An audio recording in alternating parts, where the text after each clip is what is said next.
अस्सलाम वालेकुम everyone, my name is Mohammad Hammad and welcome to my YouTube channel medical hub.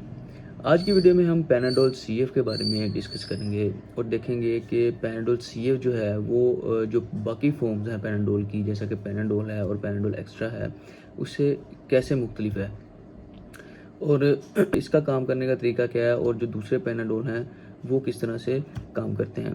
तो सबसे पहले हम बात करें सिंपल पैनाडोल की, तो उसमें सिर्फ पैरासीटामोल इस्तेमाल होता है।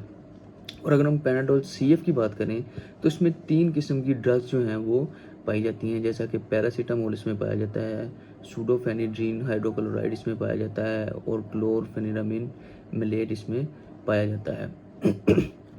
पैरासीटामोल का जैसे हमें पता है कि इसे हम एनाल्जेसिक और एंटीपायरेटिक के तौर पे इस्तेमाल करते हैं, यानी अगर आपको फ़ीवर है तो फ़ीवर की सूरत में आप पैरासीटामोल को इस्तेमाल कर सकते हैं। इसके अलावा पेन की सूरत में, यानी आपके अगर सर में दर्द है, अगर आपके दांतों में दर्द है या आपके जिस्म में दर्द है या आपके जोड़ों में दर्द है, तो आप इसको इस्तेमाल कर सकते हैं।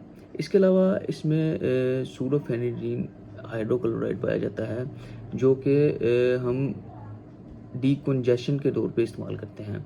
यानी अगर सर्दी की वजह से आपको बुखार हो गया है और उसकी वजह से आपका नाक बंद हो गया है या आपको रिस्पायरेटरी एलर्जीज़ हैं, तो इस कंडीशन में आप इसे इस्तेमाल कर सकते हैं। इसके अलावा मेलेट जो है इसे हम इस्तेमाल करते हैं एलर्जी की सूरत में, यानी ये एंटी हिस्टामीन है और एलर्जी की सूरत में इस्तेमाल होता है। यानी एलर्जी की वजह से अगर आपका नाक बहता है या आपको जिस्म में दाने वगैरह निकल आए हैं, जिस्म आपकी बॉडी किसी जगह से रेड हो गई है, तो इस कंडीशन में आप इसे इस्तेमाल कर सकते हैं, यानी एंटी एलर्जिक इफ़ेक्ट ये देता है। तो अगर ये तीनों कॉम्बिनेशन में पैनाडोल सीएफ में इस्तेमाल हुए हैं, तो इसको हम किस किस पर्पज़ के लिए इस्तेमाल कर सकते हैं। बुखार के लिए भी इस्तेमाल कर सकते हैं, जिस्म में किसी भी जगह अगर पेन है तो हम इसे इस्तेमाल कर सकते हैं। इसके अलावा अगर आपको एलर्जीज़ है, एलर्जी कंडीशन है, किसी किस्म की भी एलर्जी है या आपको बुखार की वजह से आपका नाक बंद है या आपका नाक बहता है, तो हर सूरत में आप इसे इस्तेमाल कर सकते हैं। ये बहुत ही इफ़ेक्टिव प्रोडक्ट है। अगर इसकी डोज़ की बात करें तो जो 12 साल से कम उम्र बच्चे हैं वो इसे बिल्कुल भी इस्तेमाल नहीं कर सकते। 12 साल से जो ज़्यादा की एज के लोग हैं या जो बच्चे हैं या एडल्ट्स में, यानी जो 18 से ऊपर लोग हैं, वो इसे इस्तेमाल कर सकते हैं। लेकिन इसे दिन में सिर्फ आप 4 दफ़ा इस्तेमाल कर सकते हैं, यानी हर 4 या 6 घंटे के बाद आप इसकी एक टैबलेट इस्तेमाल कर सकते हैं। अगर इसकी कंट्रा इंडिकेशन की बात करें, यानी किस कंडीशन में हम इसे इस्तेमाल नहीं कर सकते और कौन से पेशेंट इसे इस्तेमाल नहीं कर सकते, तो ऐसे पेशेंट जिन्हें पैनाडोल या पैरासीटामोल या किसी भी जो एलर्जी की इसमें ड्रग्स यूज़ हुई हैं, किसी से भी एलर्जी है, तो इसे इस्तेमाल ना करें।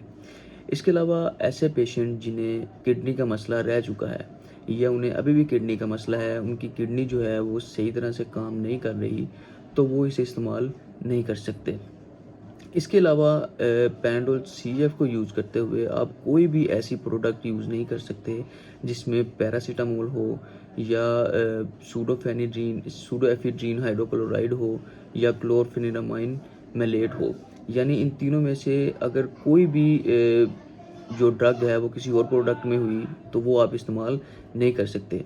जैसा कि हम पैनाडोल की बात करें तो पैनाडोल में भी पैरासीटामोल इस्तेमाल होता है और पैनाडोल सीएफ में भी पैरासीटामोल इस्तेमाल होता है।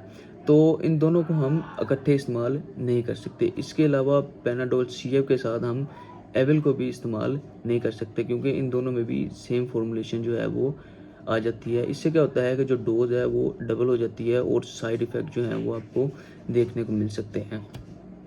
ये थी आज की वीडियो। इंशाल्लाह नेक्स्ट वीडियो में मुलाकात होगी। अल्लाह हाफ़िज़।